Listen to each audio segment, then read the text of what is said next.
Bienvenue sur Des-Prises, le podcast qui raconte le cheminement de celles et ceux qui écrivent un nouveau récit écologique. Je crois que la construction d'une société plus écologique, c'est avant tout une histoire de personnes qui écrivent de nouvelles manières de vivre. Je m'appelle Patrick Hoc, facilitateur de profession. Mon objectif est d'insuffler un peu partout des dynamiques collectives fluides et inclusives sur les territoires, dans le monde de l'éducation et en entreprise. C'est donc un métier qui se passionne pour l'humain. Et c'est pour ça que j'ai lancé Des-Prises. Dans ma propre transition écologique personnelle, je me fascine de ce qu'elle peut changer et déconstruire dans notre rapport au monde et aux autres. Dans chaque épisode, je viens à la rencontre d'une personne qui contribue à cette transition écologique, philosophe, entrepreneur, agriculteur ou encore activiste, et je discute avec elle d'une déprise personnelle. Une déprise, comme le disait le philosophe Michel Foucault, est l'acte de se déprendre de soi, que j'ai interprété comme une déconstruction personnelle. Le podcast Des-Prises, c'est donc la déconstruction de notre rapport au monde, au bonheur, au genre, au vivant, à la pauvreté, à la consommation, à la réussite et bien d'autres choses. Dans cet épisode, j'invite Anouk Rayet, naturaliste multidisciplinaire, avec qui nous avons fait la déprise d'un monde un peu trop ordonné et carré, trop spécialisé, et qui aurait aussi quelque peu oublié de s'émerveiller. Si vous êtes un travailleur indépendant, vous avez sûrement envie d'ajouter des cordes à votre arc. Elle commence donc d'abord par nous parler de son interdisciplinarité, de sa capacité à croiser ses différentes compétences entre design, prospective et facilitation. La suite de la conversation nous mène sur sa déprise de l'injonction de la spécialisation, et comment elle arrive à mieux assumer ça. Parce que si les sujets peuvent différer, elle porte toujours une philosophie commune, une même manière d'accompagner, bien à elle. Un cas d'école pour les multipotentiels. Enfin, elle finit par me parler d'une autre déprise, celle de la capacité à s'émerveiller de ceux qui nous entourent. Le conte philosophique qu'elle a écrit illustre parfaitement cette liberté, qui semble d'abord avoir besoin d'être autorisée par soi-même, pour qu'elle puisse pleinement s'épanouir. À titre personnel, c'est un épisode qui m'a fait particulièrement grandir. J'espère qu'il vous inspirera autant que moi. Bonne écoute. Bah écoute, on est parti. Ça va, t'as pas besoin de temps de préparation, on peut y aller ? On peut y aller, je suis prête. On peut y aller. Allez, top. Eh ben, bienvenue Anouk. Bienvenue sur le podcast. On a eu quelques problèmes techniques, mais on est finalement arrivé à bon port. Comment ça va ? Bah écoute, je suis ravie de prolonger les échanges avec toi ce matin. Et écoute, tout va bien. Ravie d'être avec toi. Super.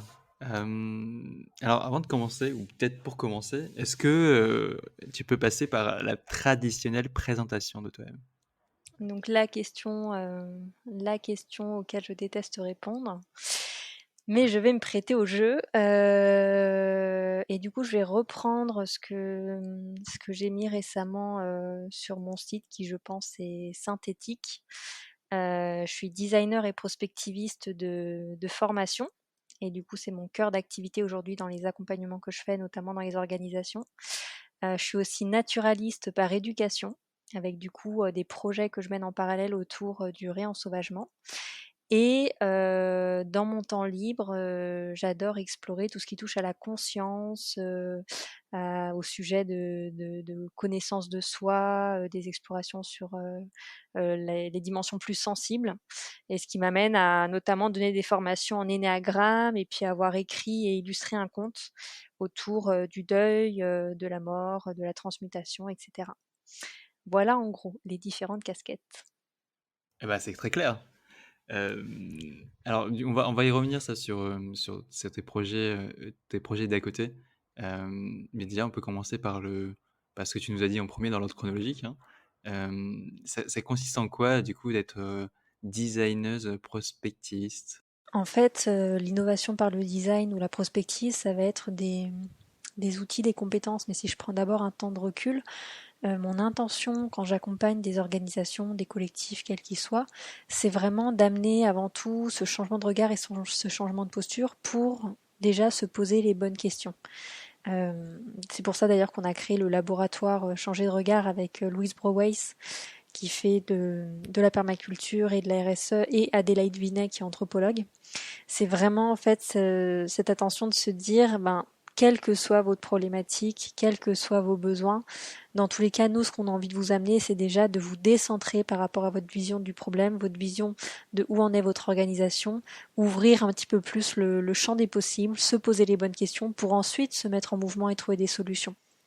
Et donc l'innovation par le design, c'est une façon de faire parmi tant d'autres, mais qui est celle que j'ai choisie en fil rouge, qui est en fait pour moi comment dire, c'est un processus qu'on va faire vivre aux participants dans des équipes pluridisciplinaires, un processus itératif qui va passer d'abord d'une étape où justement on apprend à redéfinir le problème, à comprendre quel est ce problème en allant se confronter au terrain, se confronter à la diversité des points de vue, à l'altérité, donc de redéfinir sa vision du problème pour arriver jusqu'à la mise en place de pistes d'action, de solutions que l'on va expérimenter directement auprès des différentes parties prenantes. Donc c'est un processus par lequel on passe avec différentes étapes qui va permettre de changer pour moi en profondeur les façons d'être et les façons de faire. Et ce processus peut se vivre aussi bien sur quelques jours que plusieurs mois. Après, c'est pour moi juste du bon sens, hein, c'est ce que je dis souvent aux participants, on en met tout plein de buzzwords sur ces techniques qui sont très à la mode, mais c'est avant tout du bon sens, d'accepter de prendre le temps, de remettre de la transversalité, d'aller se confronter au réel, d'aller se confronter au terrain. Par contre, ça nécessite de passer par une phase de chaos, parce qu'on ne peut pas se remettre en question pour moi si on ne passe pas par une phase d'inconnu et de chaos où on accepte de remettre en cause toutes ces certitudes et ces vérités. Et ce passage-là n'est pas forcément confortable. Donc ça c'est quelque chose, je préviens toujours en amont, c'est que cette remise en question en profondeur de nos certitudes va forcément soulever une forme de brouillard, mais qui pour moi est nécessaire pour qu'ensuite les choses s'éclaircissent à nouveau et qu'on puisse vraiment porter un regard neuf, un regard différent sur notre vision du monde. Waouh, tout un programme. Tout un programme. Et la prospective dans le sens, évidemment, ramener du temps long, accepter de prendre de la hauteur, de prendre du recul, plutôt que foncer bille en tête dans les solutions qui pour moi il y a un autre travers, hein, c'est de vouloir accélérer encore plus ce mouvement dans lequel on est déjà pris et qui nous entraîne malgré nous dans une dynamique de fuite en avant. Et du coup, c'est d'accepter aussi de prendre ces temps de recul qui au final nous font gagner du temps, même si c'est pas comment dire, un objectif en soi, mais qui en tout cas nous permettent d'agir davantage par point d'acupuncture pour faire bouger le système de façon efficiente sans chercher à y aller au forceps et à essayer de faire bouger l'ensemble du corps de l'organisation d'un coup. C'est intéressant, ça veut dire que les personnes qui travaillent avec toi te prennent ton temps pour que tu leur donnes du temps. C'est exactement ça. Et elles sont conscientes de ça?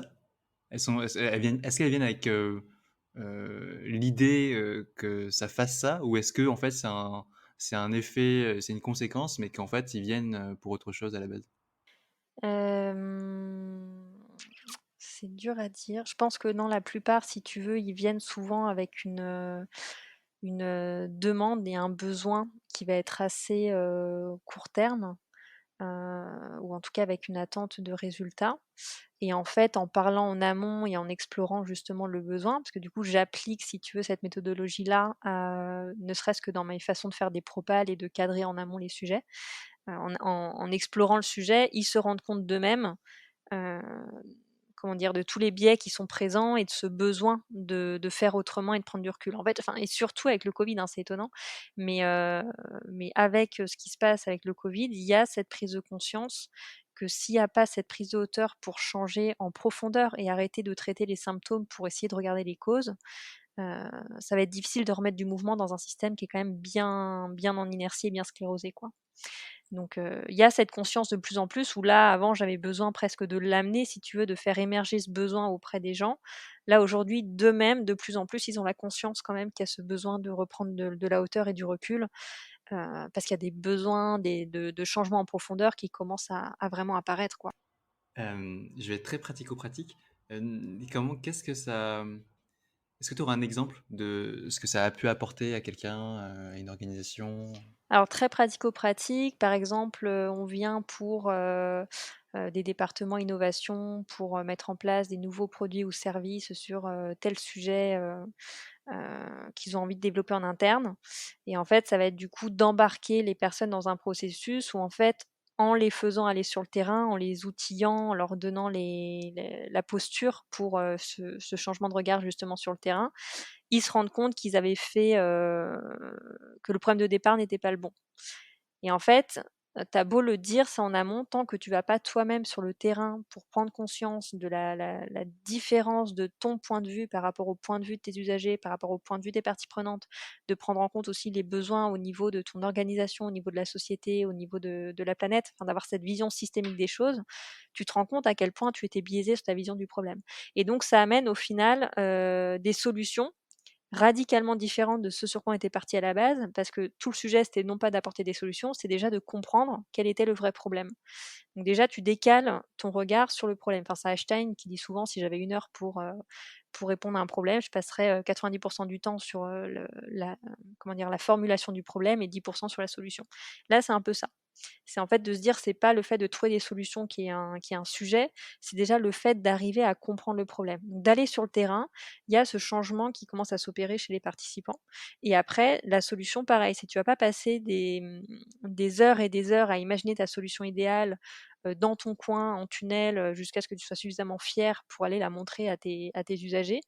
Tu vas, à peine tu as une idée, la matérialiser, la maqueter, même si c'est absolument pas esthétique ou encore fonctionnel en l'état, pour la confronter au terrain et récolter des regards. Donc ça te met dans une dynamique en permanence d'expérimentation et d'itération en partant du principe que tu n'as jamais la vérité et que ça se co-construit au fur et à mesure avec différentes parties prenantes et différents regards.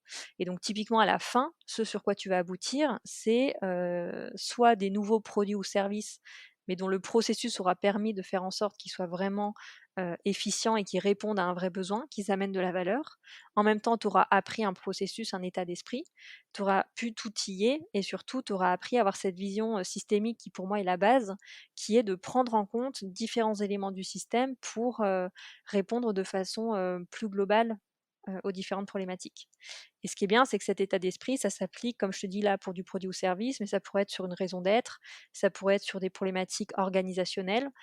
Aujourd'hui, je fais beaucoup de design fiction, donc c'est plus même sur de la création de scénarios prospectifs pour construire des nouveaux récits et se mettre en mouvement dans un monde qui est changeant avec des nouvelles contraintes. Donc en fait, c'est vraiment une posture qui s'applique à n'importe quelle envie de faire autrement sur différents champs. Mhm. Euh, Ce que je retiens aussi là de ce que tu dis, c'est mine de rien, on s'affaire à faire beaucoup de choses. Il y a beaucoup de choses qui sont faites. Parfois, j'ai l'impression qu'effectivement, on fait beaucoup de choses, mais on en oublie de faire la bonne chose. Et donc là, la pensée design, elle permet ça. Parce que enfin, je la résume en pensée design, mais enfin, en tout cas, c'est une manière de penser en tant que designer, designeuse. Et l'autre, c'est que du coup, dans ce processus d'aller sur le terrain, parce qu'en fait, du coup, dans le processus, tu amènes les gens sur le terrain, tu pousses les personnes notamment qui pourraient être décisionnaires, à sortir un peu d'une position, on va appeler ça technocratique, où en fait, tu penses d'en haut et en fait, tu vas vraiment sur le terrain et tu vas créer du lien et tu vas être confronté à la réalité. Enfin, pour moi, il y a ce double effet-là positif, en fait, de par ton métier et par ce que tu fais. Complètement et je rajouterais, moi en parallèle, je me suis formée au coaching qui a ramené aussi une couleur, très différente dans ma façon d'accompagner en me disant, c'est pas qu'une question de faire évidemment, ça va être une question aussi de enfin, ce qui fait capoter la plupart des projets en fait d'innovation ou autres, c'est pas tant, les solutions, la difficulté à les mettre en place, c'est, le système de croyance au niveau humain. Ça va être la difficulté à changer les comportements et ça va être la déresponsabilisation de la plupart des individus qui vont presque comme, subir le système en remettant tout le temps la faute à l'extérieur. Et donc ce qui me paraît désormais le plus important dans mes formations, mais c'est pas ce que j'amène, enfin, si tu veux, l'aspect design, c'est mon cheval de Troie parce que ça passe bien, c'est à la mode, c'est compréhensible. Mais derrière ça, pour moi, le but, c'est aussi de vraiment responsabiliser les acteurs à ce qu'ils prennent conscience de en quoi eux-mêmes, par leur comportement, leur façon de faire, ils alimentent l'inertie ou le système tel qu'il est et qui critique. Et donc déjà de prendre conscience de ses propres croyances, de ses propres biais, de ses propres comportements qui viennent alimenter ce système-là. Donc ça revient vraiment au final à de la responsabilisation et au-delà des nouveaux savoir-faire, c'est vraiment des nouveaux savoir-être. Et si c'est pas pris en compte, je pense qu'on passe toujours à côté d'un vrai changement, parce que c'est pas tant une question de ce qu'on va faire, mais de aussi comment on le fait, avec quel état d'être on le fait. J'aime bien l'idée, que tu en fait, c'est un cheval de Troie dans le sens où tu rentres par une certaine porte en ayant une certaine casquette et après tu amènes d'autres choses. Je crois que c'est vraiment une manière de fonctionner, que tu adoptes particulièrement toi dans ton quotidien, non? Ouais, j'avoue que j'aime beaucoup cet état d'esprit et du coup, ça m'a permis de sortir d'une frustration où par moment, du fait des différentes explorations que je pouvais avoir en parallèle, je me mettais à juger, ce que je faisais, typiquement: «Oh l'innovation par le design, ça manque de profondeur, ça va manquer de sens» et cetera et en fait, c'est pas l'innovation par le design qui manque de sens, c'était simplement la m'autoriser à y ajouter toutes ces couleurs que j'ai pu explorer par ailleurs et en fait juste m'autoriser à être et de se dire que tout ça c'est qu'une façade, mais en réalité ce qui compte c'est ce qu'on va vivre ensemble, ça va être le processus et ça va être l'expérience et l'expérimentation. Et depuis que je me suis autorisée, parce que ça c'était pas la faute de l'extérieur, hein, c'était moi-même avec mes propres croyances, depuis que je me suis autorisée cette liberté-là, en fait peu importe qu'on parle d'innovation par le design, de facilitation, de prospective, en fait on s'en fout tant qu'il y a cette autorisation à y aller avec plein de couleurs et selon les contextes, tu adaptes et tu vas mettre le curseur où tu veux pour amener ces changements-là, quoi. Ah ouais, ça c'est hyper riche, tu t'es autorisé, parce que ça c'est quand même, enfin, je pense pas que ce soit évident pour tout le monde. C'est que tu t'autorises non seulement à apporter plein de sujets. D'ailleurs, je fais une petite parenthèse sur ça, mais en fait, tu es multicasquette et donc je pense que c'est hyper inspirant pour plein de personnes là qui t'écoutent, parce que du coup, tu amènes toutes ces casquettes-là. Comment tu déjà, enfin, comment tu t'es autorisé ça? Enfin, comment c'est venu ça? Comment c'est venu? Bah, après je pense que ça c'est une question de si je faisais un petit aparté avec l'énagramme, c'est une question vraiment de mon fonctionnement naturel, qui est de faire des ponts entre Alors juste différentes pour dire disciplines. ce que Ouais, c'est l'énagramme. l'énéagramme, c'est? L'énagramme, c'est un outil de connaissance de soi et de connaissance des autres qui va te permettre en fait de voir, de prendre conscience de tes filtres sur la réalité et de comprendre les différents filtres qui existent et du coup d'être davantage en empathie envers ces différentes façons de réagir, et de voir le monde. Du coup, c'est vraiment un outil de connaissance Mmh. de soi qui te permet de voir à quel point, là où tu crois voir la réalité, tu ne vois en fait que les lunettes que tu as sur la réalité et du coup de t'affranchir petit à petit de ces filtres-là. Ils disparaissent jamais parce qu'ils sont Mmh. tellement ancrés que tu les auras toute ta vie. Par contre, tu arrêtes de t'identifier à ces mécanismes, à ces filtres, à ces croyances. Donc ça permet quand même de prendre de la distance et d'assouplir un peu notre regard sur la réalité. Et donc en tout cas, moi je sais Mmh. que ça va être à la fois, si tu veux, ça t'apporte à la fois des défauts dans le sens où ça minimise ta vision des choses et en même temps tu deviens super doué dans cette façon-là de voir le monde. Et donc dans mon cas, Mmh. je suis devenue super douée dans une façon d'interagir avec le monde qui est de faire des liens entre différentes disciplines qui est donc du coup ma façon naturelle d'avancer. Donc ça a des atouts, ce qui fait que toujours et naturellement j'ai eu envie quand j'ai un fil rouge qui me guide, donc là par exemple l'innovation par le design, j'ai toujours eu envie de faire des ponts avec plein de disciplines, que ce soit l'énagramme, le coaching, la prospective, le biomimétisme, la facilitation graphique, enfin bref, toutes ces choses-là qui en fait je vois les liens et je peux l'alimenter. Ça a un défaut qui est à butiner plein de choses, expert de rien. Donc c'est pas bien ou mal, c'est juste une conscience que, effectivement, c'est super parce que ça me permet d'avoir cette vision globale et d'y ajouter plein de couleurs. Ça a aussi un défaut qui est que parfois je me dis: «Mais, qu'est-ce que je nourris vraiment à 100 et où va mon expertise?» Et en fait, quand j'ai aussi lâché là-dessus en me disant: «Ben, c'est pas grave si en fait ce n'est pas qui je suis» et moi, là où je suis douée, ça va être dans ce côté faire des liens et après, je fais appel à des experts qui, eux, vont venir amener vraiment cette expertise et cette légitimité sur des sujets plus en profondeur et donc c'est un modèle là qui me va bien. Ah, donc en fait, c'est ça, ouais, quand je me posais la question de comment tu t'es autorisé, c'est aussi, déjà à la fois une envie de ramener plein de facettes et de dire qu'en fait, c'est moi en entier et ça complémente mon approche et en même temps, je m'autorise aussi parce que, du coup, si j'ai besoin d'approfondir un sujet, je suis appuyé par d'autres et donc du coup, ça me permet d'avoir, la vision d'ensemble tout en ayant des personnes qui vont vraiment pousser le sujet, ouais. OK, OK. Et puis, l'autorisation, ça partait, je pense, d'une frustration. C'est que j'étais trop frustrée à faire les choses, que d'une façon et que j'avais besoin d'y mettre ces autres, apports. Heu Voilà, donc je pense que c'est parti d'une frustration et toute la difficulté, c'est au début comment ne pas être scolaire à vouloir ramener les choses, telles qu'on te les a appris ou en parler, tu vois? Parce que c'est pas par exemple que parce que j'ai fait une formation coaching qui m'a amené cette dimension-là plus sur l'humain, que je suis obligée de parler en front du coaching en formation. En fait, on s'en fout. C'est juste que si moi, c'est intégré en termes de mécanisme, ça va se sentir dans la façon dont la formation se déploie, tu vois? Donc il y a aussi ce processus-là qui est pas évident, qu'une fois que tu vas chercher quelque chose à l'extérieur, c'est comment tu le digères, tu l'intègres pour qu'au final, il y ait même pas besoin d'en parler pour que ça puisse s'exprimer à travers toi. Et ça a été un gros apprentissage que j'ai eu, en me disant: «Voilà, peut-être que tant que c'est pas digéré et intégré en moi, bah, j'en parle pas parce que en fait, c'est pas ça qui compte, quoi». Je sais pas si c'est très clair ce que je dis, mais Si, enfin, en tout cas pour moi ça l'est, mais je vais décortiquer, mais en gros, ce que quand tu parlais d'être multicasquette et du coup, quand je disais, ça pourrait inspirer d'autres personnes, c'est que bon déjà, c'est intéressant parce que ça part d'une frustration. Enfin, je veux dire, il y a beaucoup de gens qui, vont s'obliger, à avoir, une facette, et de se tenir à cette facette-là parce que, on nous voit comme ça et donc toi, tu t'es autorisé à un moment donné, bah, en fait, j'en ai marre de m'obliger à ça et ma nature reprend le dessus. Donc il y a ça déjà et après, ta multicasquette, bah, tout le monde ne le voit pas forcément au départ. En fait, tu le nourris et du coup, tu ce que tu sers, ça a une image, mais dedans, tu y mets des ingrédients que, bah, tout le monde n'a pas forcément conscience de tout, quoi, en fait, dedans. En tout cas, ils le vivent. En tout cas, ils le vivent, mais ils ont tu l'as pas explicité, quoi. bah, ça a été un processus parce qu'au début, je me sentais schizophrénique à avoir du coup différents métiers. J'avais mon métier designer, j'avais mon métier facilitatrice graphique, j'avais mon métier, formatrice en énagramme, mon métier coach, mon métier enfin toutes les facettes et donc j'étais schizophrénique parce que c'est comme s'ils étaient, silotés et donc ça générait ça aussi une frustration et petit à petit, ça a été de se dire: «Ben, peu importe en fait la casquette, tout ça c'est que des outils et des compétences. Ce qui compte encore une fois, c'est, qui tu es toi, qui va être à la croisée de tout ça et la façon dont tu l'amènes. Mais à la rigueur, on s'en fout de savoir quel est l'outil, quelle est la compétence, qui va être utilisée ou mise en avant, tu vois?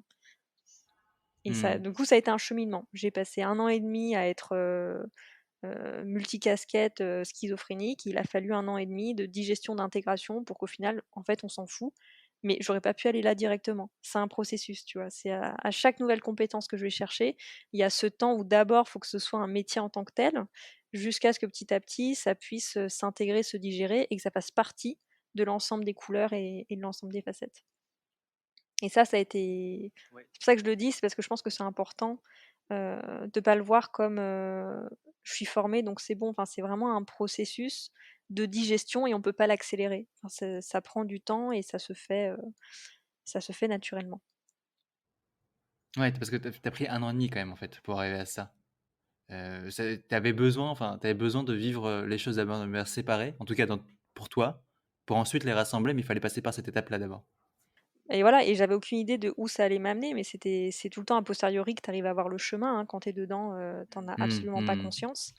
Mais, avec le recul aujourd'hui, j'arrive à voir le processus. Quand j'étais dedans, j'étais dans le processus et il y avait juste cette espèce de sensation schizophrénique. C'est pour ça que j'utilise ce terme de, multicasquette, mais tellement multicasquette que, frustrée dans chacune de mes casquettes. Parce que chacune de mes casquettes n'était qu'un bout de qui je suis. Et donc c'est qu'après que petit à petit j'ai pu voir cette synthèse se faire et s'intégrer à l'intérieur, quoi. Ouais et c'est intéressant aussi par rapport à la formation. Tu dis, c'est pas parce que tu es formé que tu es légitime pour toi. Donc, il y a quand même besoin à un moment donné de digérer après, quoi. Ah ouais, ouais, ça c'est sûr. Moi, c'est vraiment, le jour où on m'a dit: «On ne peut transmettre que ce qu'on a vécu», ça a été, révélation dans ma vie et je me suis dit: «Mais quelle imposture, le nombre de trucs que j'ai pu transmettre, sans l'avoir vécu juste parce que je manie bien les concepts» et ça a été, c'est devenu vraiment un guide dans ma vie là de me dire, pour ce qui est de l'ordre vraiment de la transmission, je parle même pas de la formation, hein, je parle vraiment d'une Mmh. transmission, heu C'est quoi la différence? Enfin, c'est quoi la nuance que tu mets dedans? heu, la nuance que je mets, je dirais que c'est plus dans formation, tu peux délivrer, un contenu.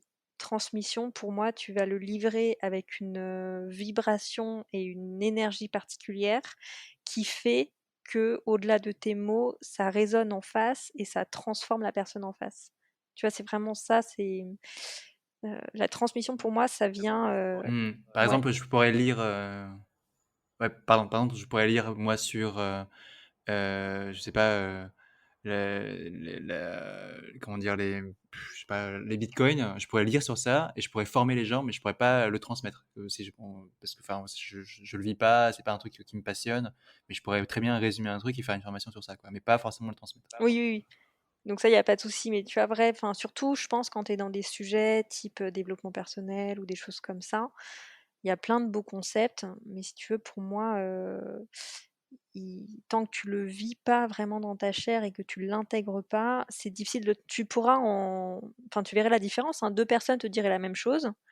Il y en a une où ça va passer à un niveau mental, et il y en a une où en fait ça va passer à un autre niveau et ça va venir provoquer des déclics à l'intérieur chez les gens et vraiment les transformer, si tu veux. Ça va soit déclencher de l'émotion, ça va soit changer des comportements, soit changer des visions du monde, alors que c'est les mêmes mots en fait qui sont dits.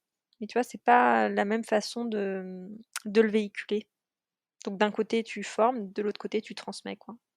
Enfin, Hmm. c'est subjectif, hein, c'est ma vision là qui me vient à chaud quand tu me demandes ça. Euh, et là, du coup, enfin, parce que tu fais tous ces projets-là, euh, est-ce que donc ça t'occupe une bonne partie de ton temps? Euh, Tu fais aussi pas mal de projets enfin des projets. euh, alors en fait, j'allais dire des projets écologiques, mais en fait, pour moi, travailler sur les organisations, c'est aussi écologique. Mais du coup, il y a eu vraiment le label écologie dans le sens où on entend le vivant. Et Mmh. donc, du coup, sur ces projets-là, sur cette thématique-là, qu'est-ce que tu fais exactement?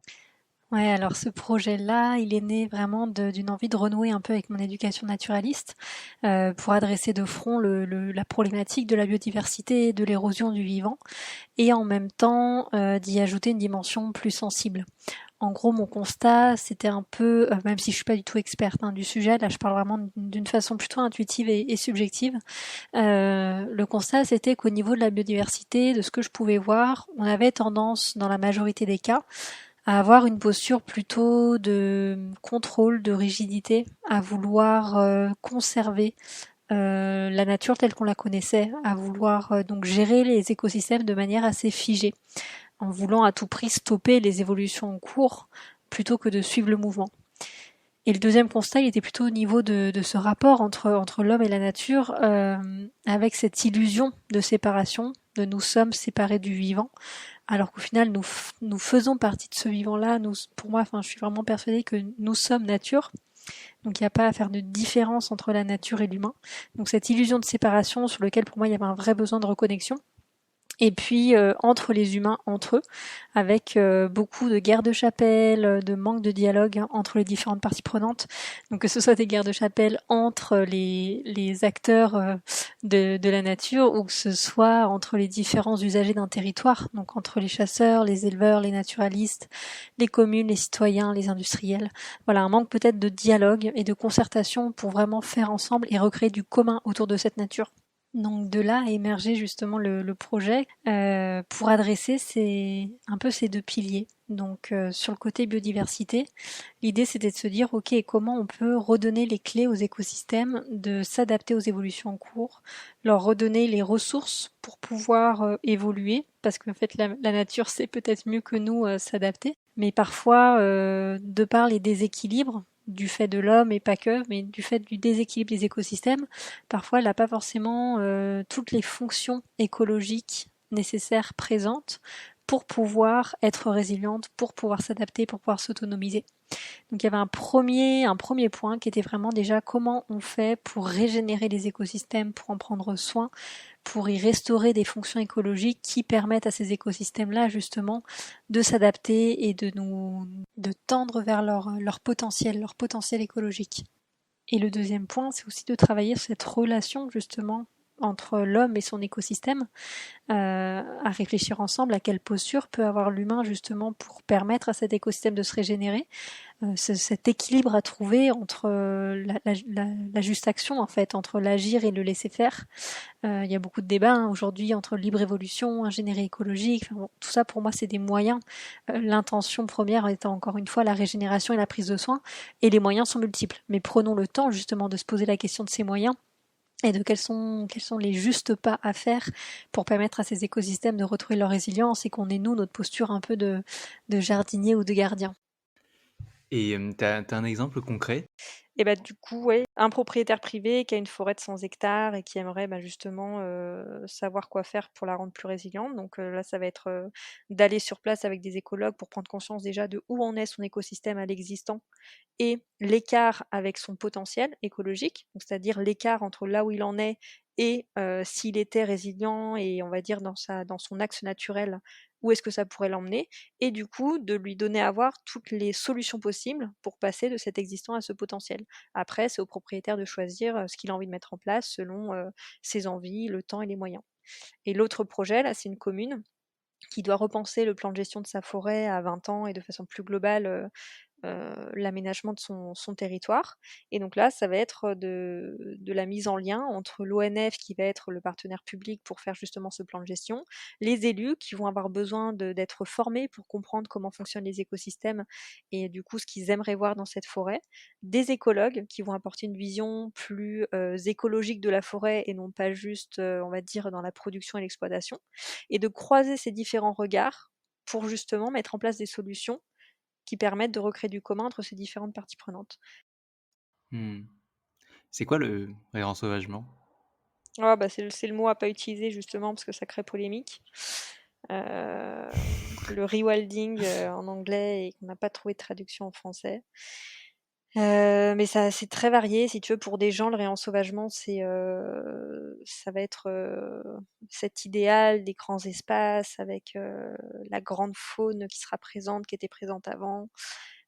Donc vraiment cet idéal du wilderness, tu vois? Des grands paysages sauvages. Pour moi, le réensauvagement, ça va être plutôt, heu,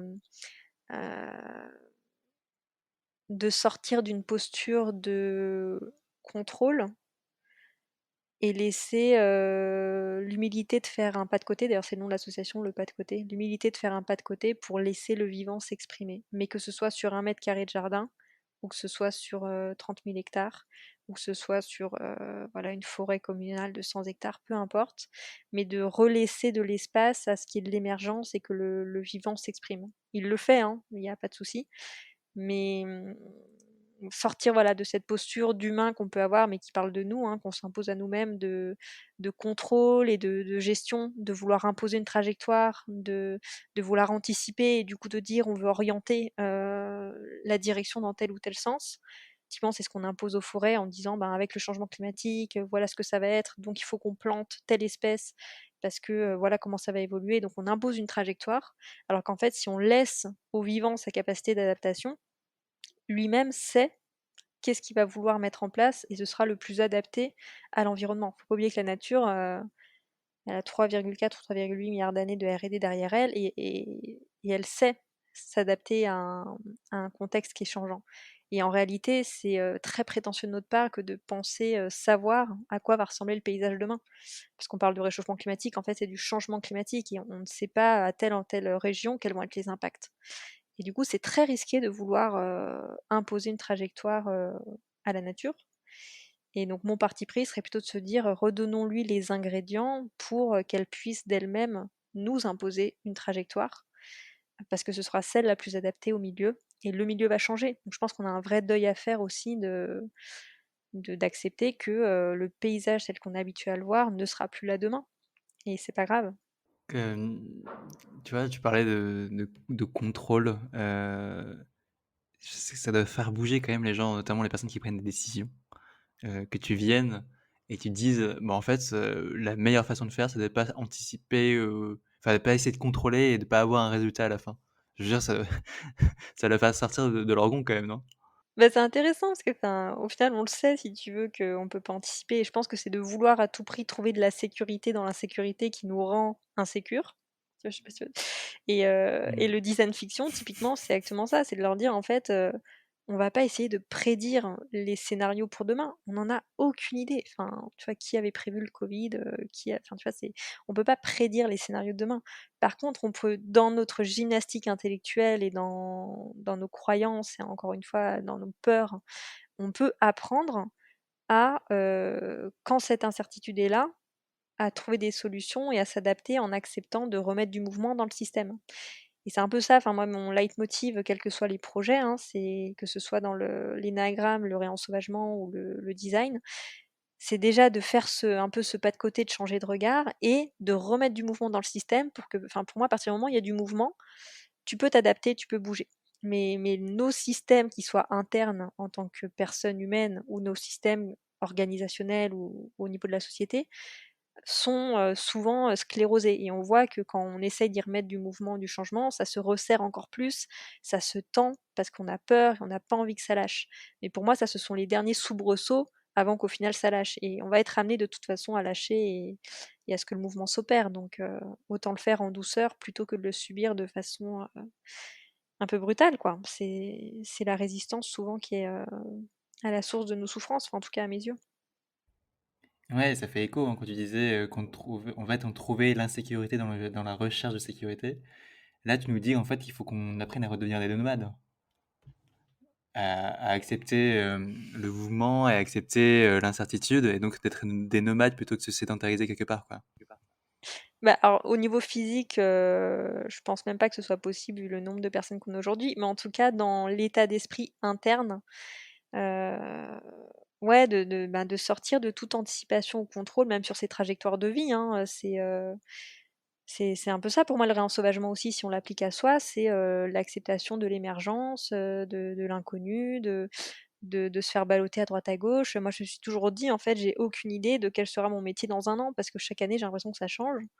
Alors que c'est juste que je me laisse, entraîner, là où ça résonne à ce moment-là, en fait et ça m'emmène quelque part et puis, ben, on voit, quoi.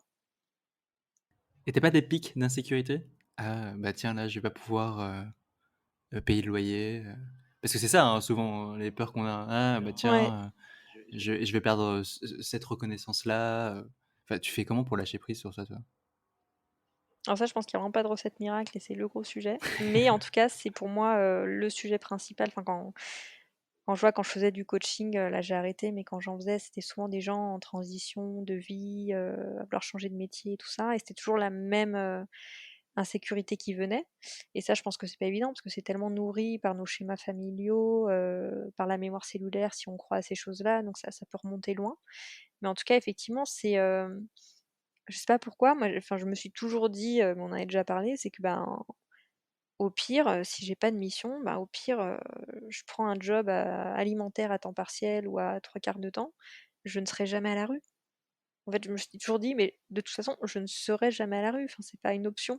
Après, j'aurais peut-être pas le niveau de vie, que je pourrais attendre ou voilà, ou la qualité de vie que je pourrais attendre, mais je ne serai jamais à la rue. Donc déjà, juste de me dire ça, enfin, je sais pas comment dire, ça a jamais été du coup une peur et le fait justement que je fasse pas de démarche commerciale, de prospection, ça m'enlève toute pression.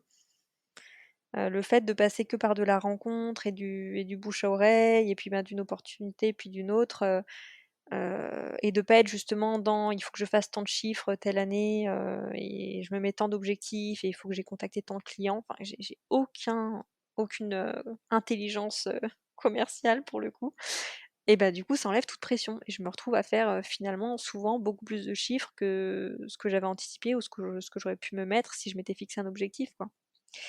Et parce que, bah, ça me va très bien. Moi, par exemple, quand j'ai voulu écrire mon compte, bah, je me suis dit: «Cette année, pendant 6 mois, je bosse pas et c'est pas grave, j'ai bien bossé l'année dernière et puis, ben, je rebosserai après» et en fait, mais quelle liberté de pouvoir se dire: «Mais pendant 6 mois, j'entends parler d'aucun client et en fait, je fais ce que je veux». Donc ça va être aussi bien je m'abrutis devant du Netflix, que je fais mon compte et que je fais de la peinture, que je voyage et que je fais des formations sur des sujets qui m'animent et en fait, bah, écoutez, qu'est-ce qui est là où ça résonne et quand j'ai fini le compte, bah, je me suis remise à bosser, il y avait pas de souci, quoi.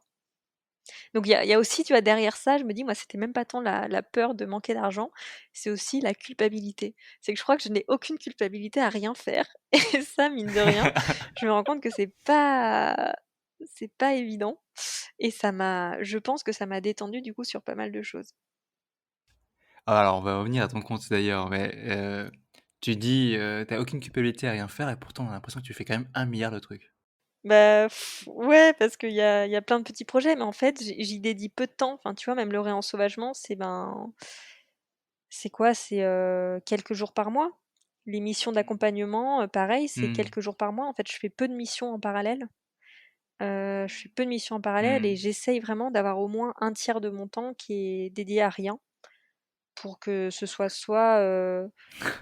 bah, au moins 2 jours par semaine où en fait, si j'ai envie d'aller me balader, je vais me balader, si j'ai envie de peindre, je vais peindre, si j'ai envie de juste passer des coups de fil, bah, je passe des coups de fil, tu vois? Enfin, un côté, en fait, sans prévoir le rien. Parce qu'avant, au début, j'avais prévu le rien. C'est-à-dire que, bah, pendant mes temps de rien, il faut que je fasse, ceci, cela. Et en fait, non, au petit à petit, moi qui étais très travaillomane et à bosser justement énormément, une fois que toute cette agitation s'est purgée, ben, c'est du vrai rien, c'est-à-dire du rien duquel va émerger à l'instant T, ce que tu as envie de faire. Il m'a fallu du temps, hein, pour purger un peu cette agitation, intérieure. Mais non, on dirait que je fais plein de trucs, mais je passe pas tant de temps que ça sur chacun des projets. Ouais, bah, tu l'as dit, 1 tiers, OK, 1 tiers de temps libre, et vraiment et c'est assez intéressant parce que du coup, tu mets rien sur ces plages horaires. Quand tu t'es arrêté pendant 6 mois, pour écrire ton conte, ça veut dire que tu as dit non à tout ce qui passait? J'ai dit, je pense, non à 90 ouais, de ce qui passait et j'ai dit oui aux choses où je sentais que ça me nourrissait en termes d'énergie, d'envie, de joie. Et et donc du coup, ça bah, déjà ça demande de très bien se connaître. Hem, parlons-en de ton compte parce que du coup c'est je pense enfin c'est un projet qui quand on parle, on sent que que tu as mis, enfin tout de toi dedans, ou en tout cas beaucoup. Enfin tu peux nous en dire un peu plus? Ouais, bah, avec joie sur ce compte. Et juste avant, pour préciser, heu, pas de pression financière aussi parce que, pas d'emprunt, pas propriétaire, pas d'enfant. Enfin, je tiens aussi à le préciser, hein. C'est, Mmh. Mmh. c'est aussi enfin voilà, c'est que j'ai un mode de vie, où au final je n'avais que très peu de pression et de contraintes extérieures à ce niveau-là. Même si au final on peut toujours s'en affranchir, hein, c'est pas le sujet, mais je Ouais. tiens aussi à préciser qu'évidemment c'était beaucoup plus simple dans un tel contexte. Quand tu as pas de voilà, pas d'emprunt, pas d'enfant à charge, pas de personne à charge, voilà, c'était Et plus ju simple. et juste sur Ouais. ça, tu penses que ça va changer quand je sais pas, quand tu auras un enfant ou est-ce que tu penses que ça va changer ça, ou est-ce que tu espères que ça va pas changer? Bah, là je suis enceinte et en train d'acheter donc je suis enceinte et en train d'acheter, mais autant te dire que j'ai travaillé pendant un bon bout de temps sur ces sujets-là avant, tellement encore une fois, si on prend mon profil énagramme, moi, il y a en croyance, c'est, il faut à tout prix que je sois libre et que je me sente libre et la très grande peur de la contrainte et de l'enfermement. Donc autant dire que c'est un gros sujet chez moi, aussi bien la maternité que le fait d'acheter. Et en fait, j'ai réussi à négocier avec moi-même en me disant: «OK, je fais un achat qui là, enfin, je pense que c'est un bon coup» et que du coup, je me dis: «Même si dans un an, je le revends, je perdrai pas trop d'argent» et je suis déjà en train de planifier que dans un an, je pourrais partir, au Portugal ou, au Canada. Enfin, tu vois? Mon cerveau et mon ego a besoin de se mettre des stratégies de sortie Mmh. pour se rassurer. Donc je me les mets et je me regarde en m'amusant parce que je sais bien que c'est juste, une compulsion de survie de me dire: «Mon Dieu, je ne serai pas enfermée avec un emprunt à vie et un enfant». Mais en fait, non, non, une fois que je dépasse la peur, au final, ça me donne que de la joie et c'est rien, quoi. Enfin, je pense que les enfermements sont avant tout dans la tête et que tout ça, c'est du matériel, hein. Enfin, ça se gère. Donc non, ça va, je suis apaisée là aujourd'hui avec tout ça.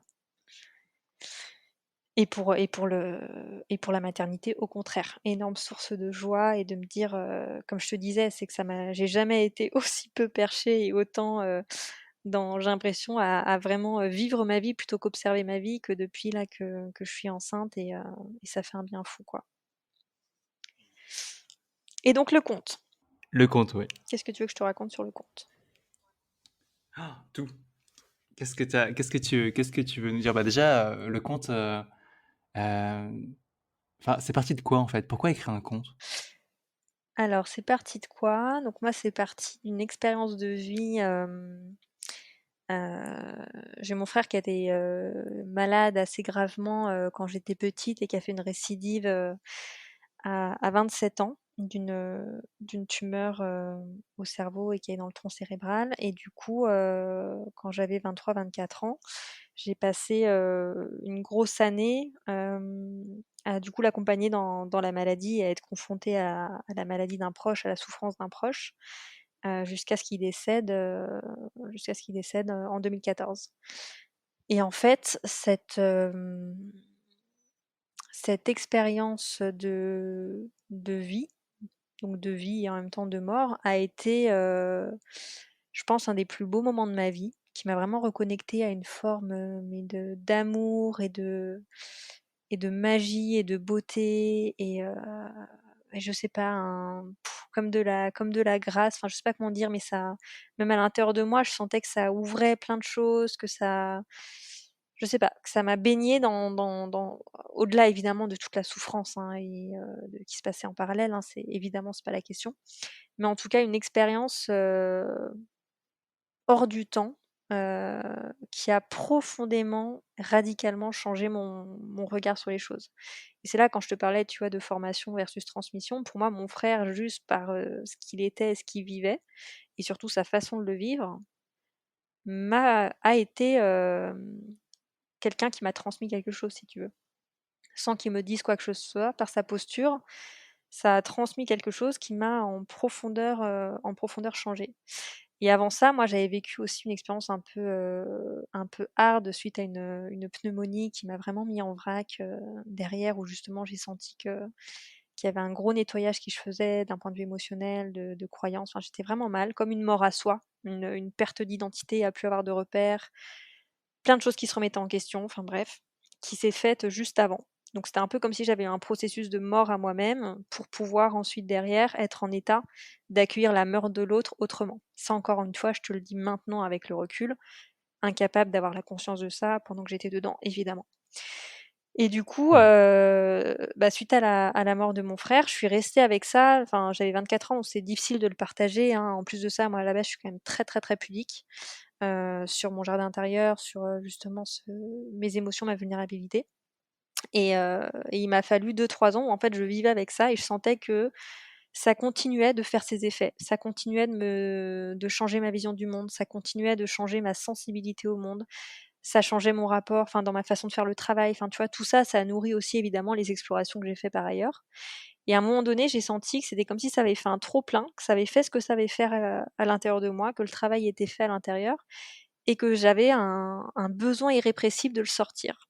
Et la forme qui m'est venue à ce moment-là, c'était vraiment un conte illustré, alors que je n'écris pas, j'ai toujours dessiné un peu, mais je faisais pas d'illustration à proprement parler.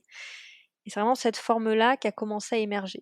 Et du coup, petit à petit, ben, le fil de l'histoire s'est fait, mais pareil, j'ai pas fait de storyboard ou de scénario. J'ai pris un jour, j'ai commencé à écrire. J'ai écrit 5 pages. Je suis revenue dessus 4 mois plus tard. J'ai réécrit 10 pages dans la foulée sans relire ce que j'avais mis avant. Et ça a duré comme ça 1 an et demi, jusqu'à ce que j'écrive d'une traite en fait le conte sans jamais le remodifier. C'est vraiment à l'état brut. Et avec énormément d'illustrations qui venaient en fait m'aider à écrire ce texte et à retracer le parcours. Donc comme je suis pudique, tout est sous forme très symbolique. Donc je pense que les gens qui me connaissent évidemment feront le rapprochement avec mon vécu, donc c'est 100% autobiographique. Mais même si on ne me connaît pas, je pense que toute personne confrontée de toute façon à un processus de deuil, que ce soit des épreuves de vie par rapport à eux-mêmes ou par rapport à des proches, ça peut potentiellement résonner parce que ben, c'est tellement symbolique au final que c'est décorrélé évidemment de juste moi. Et voilà, donc je l'ai fait avant tout comme un cadeau pour mes proches, donc je l'ai fait en un petit nombre d'exemplaires, pour l'offrir à mes proches, à toutes les personnes qui m'avaient entourée, qui m'avaient donné qui comprenaient aussi cet autre regard sur la mort, hein, qui est assez tabou. Et petit à petit, je me suis rendue compte que ça résonnait aussi pour des gens que je ne connaissais pas, soit qui accompagnaient des personnes en fin de vie, soit qui, comme je te disais, elles-mêmes avaient vécu des épreuves.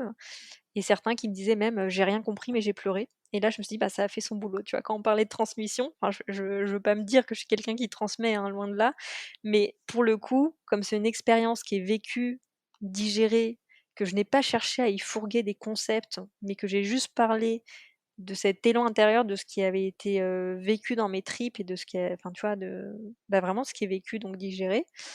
Je pense que ça peut susciter, enfin, quand on parle de transmission, c'est ça, c'est que du coup, ça peut venir résonner et réveiller des choses en face, et que tu le lis pas comme un bouquin mental. Et effectivement, je pense que comme je l'ai écrit d'une traite, je l'ai moi-même jamais relu, je l'avoue. Je ne l'ai jamais relu. Ouais. C'est vrai? Donc c'est quand même voilà, donc c'est vraiment un truc brut à l'état brut. Je pense que ça peut être hermétique au possible pour certains, mais enfin tant que ça touche, moi je me dis que voilà le travail est fait. Et puis ça parlera à qui ça parlera, mais en tout cas c'est la première fois que je m'autorisais à mettre 100% de qui je suis dans quelque chose sans me cacher derrière justement des concepts ou des outils. Ça m'a fait lâcher le jugement des autres, ça m'a fait travailler sur la vulnérabilité et surtout sur cette expression aussi de la dimension sensible et artistique qui est très présente chez moi et que je ne laissais pas vraiment sortir jusqu'à maintenant selon mes casquettes et mes lieux d'intervention, tu vois. Hmm. Et voilà, et donc là, c'est mon nouveau sujet, c'est d'amener la mort dans les organisations, justement. Parce que pour moi, ce qu'on est en train de vivre, de toute façon, c'est ça. C'est accepter de changer de forme et une forme de mort pour laisser de la place à autre chose, quoi. Ça, ça te donne envie d'en écrire un autre? Et bah, c'est la question que tout le monde me pose. Et je leur dis, ben, tant que j'ai pas vécu un truc de nouveau, j'ai rien à dire, quoi. Si tu veux, je n'écris pas à la base et je déteste écrire. Donc voilà, C'est paradoxal quand même, c'est drôle. si j'ai quelque chose à dire, je le dirai, sous une forme ou sous une autre. Mais là, si tu veux, c'est quand même, 7 ans de ma vie, hein, qui est ressorti dans ce compte. J'en ai 31. Donc, je sais pas, peut-être que l'expérience de la maternité ou autre me donnera envie de faire autre chose. Mais là, j'ai plutôt envie de sortir du côté mon propre vécu. Mais ça me donne envie de faire genre un court métrage sur la mort ou ce genre de choses, tu vois. Mais vraiment à destination des enfants, avec beaucoup de merveilleux, beaucoup de beau, un peu comme du Miyazaki, tu vois, pour autour de la mort pour les gamins. Hmm. Ça m'anime vraiment en ce moment. Donc moins personnel, mais plus vraiment aller explorer ce côté créatif et l'assumer, quoi.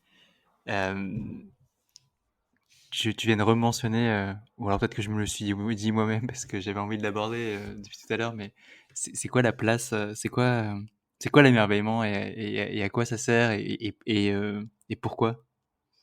Alors, oh là là, vaste question. Je dirais Ouais, je l'ai que peut-être posé de manière très non, conceptuelle. mais moi, pour moi, c'est le moyen de beauté en touche. Enfin, en tout cas, comment dire? Pour moi, l'émerveillement, c'est la porte de sortie pour sortir de cette dualité bien-mal. Il y a le camp des gentils, des changemakers et des écolos. Il y a le camp des méchants qui alimentent l'ancien système et qui veulent pas sortir, tu vois, de leur façon de faire. C'est sortir un peu de cette dualité où, en fait, pour moi, à partir du moment où tu es dans un camp, ben, tu alimentes l'autre. Et donc, il faut sortir de cette illusion qu'il y a une séparation. Bon, encore une fois, c'est très subjectif, hein, ce que je te partage. Et du coup, pour moi, la porte de sortie est par l'émerveillement. C'est-à-dire que, par exemple, l'écologie, je me suis beaucoup posé la question de me dire, mais j'ai pas envie d'être dans du combat, j'ai pas envie d'être dans l'activisme, j'ai pas envie d'être militante, j'ai pas envie de prêcher la bonne façon de faire versus la mauvaise façon de faire. Parce qu'en fait, déjà, j'en sais rien, il y a une pluralité de façons de faire, il y a une diversité de façons de faire, et c'est ça qui va écrire l'histoire. C'est la diversité des initiatives. Donc, je veux surtout pas prêcher du bon, du bien, du mal. Par contre, je pense qu'à partir du moment où c'est fait à partir du cœur et de l'émerveillement, forcément, c'est juste, ça résonne et ça fait du bien au monde, quoi. Je sais pas comment dire ça, mais heu, c'est vraiment quand je te disais, tu vois, c'est pas qu'une question d'outils, de posture, c'est une question de l'énergie avec laquelle tu fais les choses. Faire les choses par colère, par combat, par lutte, ou faire les choses alors que ça va être si tu veux, la même solution proposée, mais à partir de l'émerveillement et de ton envie de t'émerveiller du monde et de donner aux autres cette capacité à s'émerveiller à nouveau du monde, je pense que ça a rien à voir en fait et que les effets sont complètement différents. Il y a un exemple très concret entre, c'est très bateau, hein, mais la culpabilisation vis-à-vis de l'environnement versus justement reconnecter à cet émerveillement vis-à-vis du vivant, dans tous les cas, tu vas changer les comportements derrière. Sauf que je pense qu'il y a une des façons de faire qui sera potentiellement plus efficace, mais tu le fais pas du tout du même endroit. J'ai aucune idée de la complexité du vivant, de la complexité de l'univers, de ce dans quoi on est. Tout ce que je peux dire, c'est que en fait, je ne sais pas. Et du coup, je veux sortir de ce côté manichéen de bien, de mal, de il faut faire, de culpabilisation, de on doit, ça c'est pas bien, ça c'est bien, et d'être juste dans, ben, voilà, comment est-ce qu'on reconnecte à cet émerveillement, à cette joie et à cet amour déjà pour nous, sans que ce soit bisounours, ce que je raconte. C'est ça que l'émerveillement, pour moi, est un peu moins bisounours que si je parle d'amour, mais ça revient à la même chose, en fait. C'est à partir du moment où tu as un regard émerveillé sur la nature, t'as pas envie de détruire la nature, c'est évident. Et c'est pas parce que c'est mal de détruire la nature, c'est parce qu'à partir du moment où tu as ce regard émerveillé sur toi, sur le vivant, tu fais partie de ce vivant. Donc tu vas pas traiter le vivant autrement que la façon dont tu as envie d'être traité toi. Ça paraît évident, en fait. Bon, je me suis un peu égarée. Non, mais non, bah, pas du tout, parce que je vais y apporter ma petite pièce. Enfin, mais moi, je me rappelle là il y a Camille Etienne qui parlait avec un peu cette énergie-là, tu vois, cette attention-là, dans une émission, je crois que c'est sur TV5. Et en fait, à un moment donné, on dit, mais en fait, elle était en face d'un scientifique. On lui dit, bah, vous voyez, là, c'est une approche quand même un peu plus rationnelle. Vous êtes quand même plus dans la passion, vous mettez des émotions, etc. Et en fait, et, euh, et, et en fait, elle disait déjà, il y a quelque chose de très rationnel dans l'émotion, et puis même que dans l'émotion, dans la rationnelle, il y a beaucoup d'émotions aussi, et qu'en fait, on ne devrait pas séparer les deux. Enfin, moi, ça me parle beaucoup parce que je pense euh, qu'à la fin, on essaye tous de créer un monde dans lequel on a tous envie euh, d'être bien, d'être avec les autres, d'être en paix, et que bah, c'est juste les manières de faire, elles sont différentes.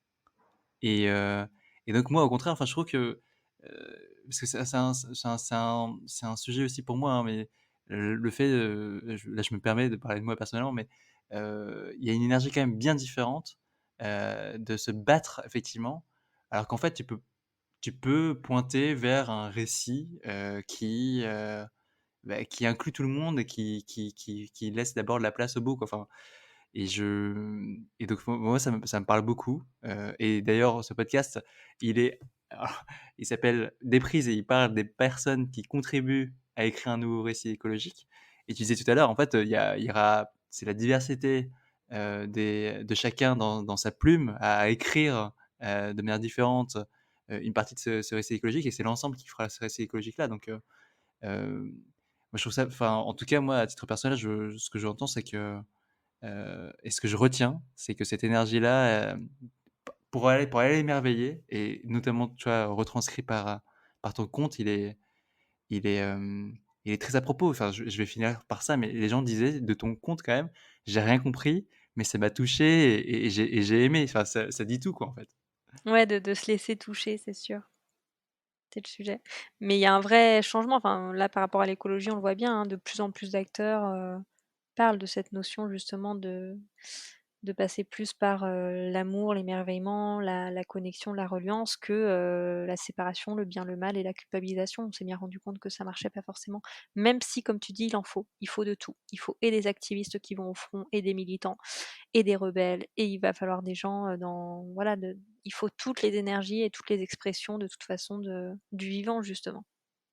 Au contraire, mais toujours pareil, sans dire qu'une est mieux qu'une autre, et que chacun fasse selon ce qui est juste pour lui, quoi. Ouais, on arrive sur la fin là, mais c'est important ce que tu disais, parce que je trouve que c'est une belle manière de mettre, enfin de commencer à terminer cet entretien. Mais en fait, c'est toi, c'est toi qui fais ces choix-là. Et ça t'appartient, et c'est parce que tu le sens pour toi comme ça. Et s'il y a d'autres personnes qui ont une énergie militante en eux, bah, qu'ils y aillent. Mais ne pas se dire, je veux m'accaparer une énergie militante parce que c'est mon devoir, quoi. C'est ce qu'il faut faire, exactement. Et oui, oui, mais en conclusion, c'est ça. Moi, j'ai arrêté de croire qu'il y avait une quelconque objectivité dans la réalité, si tant est de savoir ce qu'est le réel, et de prendre conscience que c'est vraiment qu'une question d'être à l'écoute de soi et des élans pour soi, euh, sans le faire par rapport à des référentiels extérieurs, ça c'est sûr. Eh ben, je trouve que c'est une belle manière de plus ou moins terminer, parce que j'ai encore deux questions, hein, mais qui sont un peu les questions que je pose à la Ah, fin. parce Oui. que je me suis dit trop bien, on a tenu en 1 heure, il va être trop content, et ben non, c'est pas Non, parce que je fini. pose, déjà je termine cet entretien-là, mais c'est plutôt les questions que je pose à la fin. Déjà, merci pour tout ça. Euh, et j'ai une question pour toi qui est très, qui est une question classique, hein, que je pose à la fin, c'est est-ce que tu aurais une œuvre à nous conseiller? Ben, parfois, je demande un bouquin, mais en fait, ça peut être une œuvre à nous conseiller. Est-ce que tu aurais une œuvre à nous conseiller qui t'a nourri à ces derniers temps? Ah, c'est dur comme question. C'est dur comme question. Je crois que je vais rester sur la Horde du Contrevent d'Alain Damasio. Très bonne suggestion. Tu l'as lu son nouveau livre, pardon, d'ailleurs? Les Furtifs? Ouais. Ouais, ouais, bien sûr. Bien sûr. J'ai adoré et Euh, vraiment, enfin, en termes de poésie, de profondeur, sans parler de concept, mais d'un bouquin qui te fait vivre dans les tripes quelque chose, bah, typiquement, je trouve qu'on est dedans. Donc vraiment, ouais, c'est La Horde du Contrevent, voilà, je dirais celui-là. Et alors la dernière question, j'ai appelé ce podcast Déprise. Alors déprise, c'est un terme qui avait notamment été porté par Michel Foucault, le philosophe français, et qui disait que pour se rapprocher de la vérité, il fallait sortir de sa subjectivité, et donc il fallait se déprendre de soi, donc désapprendre. Et donc désapprendre, c'est une forme de déconstruction. Est-ce que toi, pour cette année, tu as une déconstruction particulière que quelle est ta déconstruction, toi, de 2021? Ah, mais non, mais c'est une super bonne question ça. Quelle est ma déconstruction de 2021? J'adore cette idée. Bah oui, c'est que ça, hein, de toute façon, hein, c'est de sortir de ses vérités pour toucher justement la vérité. Ma déconstruction, ben, c'est un peu ce que je t'ai dit, moi je pense, hein, que ma déconstruction, là, elle est sur, euh, je sais pas, alors ça va être sur, je pense que la maternité, si tu veux, en fait, je ne veux pas contrôler ou anticiper ma déconstruction, donc je pourrais pas te dire ce que c'est. Tout ce que je peux te dire, c'est que je sens que le processus de maternité me fait déconstruire énormément de choses, que ce soit au niveau de blocage au niveau du corps, de croyances ou même de schémas émotionnels. Enfin, je sens que ça se libère. Mais si je te disais quoi déconstruire, je serais en train de contrôler ma déconstruction. Donc, je ne peux pas te répondre à cette question. Bah, c'est une belle manière de finir cet entretien. Merci Anouk. Un grand merci, Patrick. À bientôt. À très vite.